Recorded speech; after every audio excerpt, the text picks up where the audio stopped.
Olá, minha amiga, meu amigo. Hora do nosso encontro para a gente conversar sobre as coisas desta terça-feira, dia 27 de fevereiro. Mas antes eu vou falar sobre um 27 de fevereiro na Alemanha em 1933. E pense aí naquela frase: qualquer semelhança é mera coincidência. 27 de fevereiro de 1933, o incêndio que destruiu o Reichstag, ou seja, o Congresso alemão. 4 semanas depois de Hitler ter sido feito o chanceler da Alemanha, ou seja, o chefe de governo. E imediatamente atribuíram aos comunistas.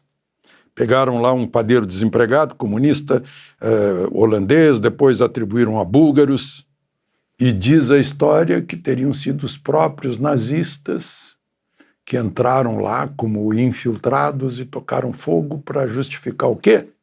Hitler pede a von Hindenburg o presidente e acaba a República de Weimar e começa o nazismo. Ele pede poderes especiais para combater a conspiração de golpe comunista.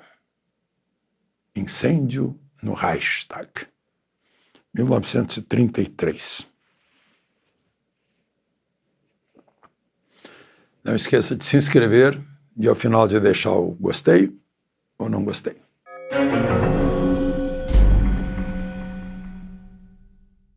Primeiro assunto de hoje: Bolsonaro depondo finalmente sobre a baleia importunada lá em São Sebastião, foi depor em São Paulo, na Polícia Federal lá em São Paulo. Ficou umas 2 horas lá. E estava acompanhado de advogados e também do seu advogado, que no caso foi para depor também, porque era seu companheiro de jet ski lá em São Sebastião, no litoral norte de São Paulo, Fábio Weingarten. E é uma portaria do Ibama que diz que não pode se aproximar 100 metros, a menos de 100 metros de uma baleia, e ele estaria a 15 metros. Mas ele respondeu, segundo o advogado dele, que não importunou a baleia. Talvez a baleia nem tenha reconhecido ele. Também não deu muita bola. A baleia não prestou queixa. Não foi sequer intimada a depor, se sentiu incomodada, se é queixosa ou não. Enfim. Agora, a pena que a gente fica sabendo de tanto, né? Eu sei de um ministro, foi anos atrás, de um ministro que pediu para o instrutor de vela para mergulhar e retirar corais. Ministro do Meio Ambiente. Não lembro bem o ano, mas faz bastante tempo já, uns 20 anos talvez, um pouquinho mais, 30 talvez. Fernando Noronha, você fala com pessoas que andaram por lá e contam, porque o nosso fulano botava canudinho na respiração do golfinho, fulano virava a tartaruga de perna pro ar, ela saía enlouquecida, fulano cortava a barbatana do tubarão porque é afrodisíaco. Gente. Bom, ainda Bolsonaro, né? A gente vê aí as narrativas. Bolsonaro confessou no discurso que havia minuta de golpe. Gente, eu vi numa grande agência de notícias, está escrito assim, que Bolsonaro falou sobre a minuta do decreto da decretação de golpe de Estado. Quer dizer, havia decreto, um golpe de Estado. Aí ele baixa um decreto, o decreto entra em vigor, precisa da aprovação do Congresso, decreto de golpe de Estado. Gente, a pessoa está escrevendo como jornalista e não tem a menor noção da bobagem que está escrevendo. Né? Eu não estou discutindo o significado, eu estou discutindo o texto jornalístico. Né? Isso que dói muito em quem estudou bastante para tirar o primeiro lugar no vestibular e o primeiro lugar no curso inteiro, e ser presidente do centro acadêmico, e entrar no melhor jornal. A gente fica meio fanático da ferramenta principal, do instrumento do jornalismo, que é a língua. E a gente tem que escrever as coisas certas para manter a credibilidade. Ele comentou sobre a minuta que encontraram lá, eu acho que foi na sede do PL, sobre estado de defesa. Todo mundo sabe, quem leu a Constituição sabe que está lá no título, talvez 5º, o título trata da defesa do Estado e das instituições democráticas e prevê constitucionalmente estado de defesa, estado de sítio, que são submetidos prioritariamente ao Conselho de Defesa, Conselho de Estado. Não dá para fazer secreto um decreto. E depois vai para o Congresso Nacional. Gente, eu não sei, estão querendo encontrar alguma coisa, né? Encontrar cabelo em ovo, sei lá. Então, ele falou nisso e falou que é um instrumento constitucional. Agora, não foi tentado. Não foi tentado. Porque eu falei aqui no iter criminis. Quer dizer, cogitar num crime não é crime. Num crime eu estou falando. Agora, cogitar, agora mesmo, ele propôs a anistia. Isso é só uma cogitação. Ainda não é uma tentativa. Está havendo cogitação hoje no Congresso Nacional, dos seguidores de Bolsonaro. Estão avaliando para ver o que fazer. Isso é cogitação. Não se tentou ainda a anistia. Quando se pegar assinaturas, quando for para as comissões, quando acabar no plenário, aí vai haver uma tentativa. Você está entendendo a diferença de tentativa e pensar numa coisa? Ó, Dilma pensou nesse estado de defesa. Chamou o comandante do Exército. O Exército apoiaria? Não.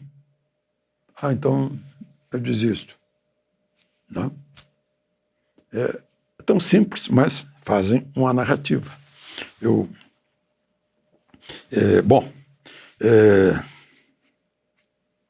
queria falar do jornalista português que voltou a Portugal, está lá, teve uma recepção muito grande no aeroporto. Eu ainda sou do tempo que se chamava de Sacavém, aeroporto Humberto Delgado, se não me engano, lá em Lisboa.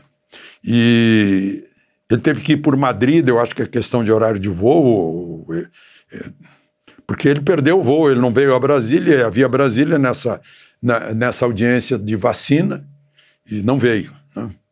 E já está lá, ele deve estar, foi descansar, porque ele tinha uma entrevista combinada com a Rádio Auriverde, a Rádio Auriverde explicou que ele não pôde, porque está muito cansado com tudo isso que aconteceu, ainda levou um susto na saída de Guarulhos agora, porque, claro, o agente que pegou o passaporte dele, né, viu que tinha algum registro no computador e não ia assumir tudo sozinho, pegou o passaporte e foi lá dentro conversar com os colegas e disseram, vamos parar com isso que já foi barulho suficiente. Aí voltou, entregou o passaporte para ele, mas ele levou um susto. Chegou a gravar lá, olha, pegaram meu passaporte, eu estou aqui esperando para ver o que vai acontecer. Será que eu volto para o meu país? Voltou. Mas eu estava ouvindo aqui a explicação lá dos meus colegas da Rádio Auriverde, lá do Alexandre Pitoli, né? Ele explicando. Eles é que foram os primeiros a chegar lá para socorrer. Inclusive o advogado que o ajudou, né, com registro na OAB e tal, o Eduardo Borgo, é vereador e ao mesmo tempo é comentarista da Rádio Auriverde. E foi lá, deu todo o apoio. Né? Levaram para o Palácio Bandeirantes o Sérgio Tavares. Inclusive no Palácio esperavam também a presença do cônsul de Portugal em São Paulo. Foi lá o cônsul substituto, cônsul adjunto, uma coisa assim. Né?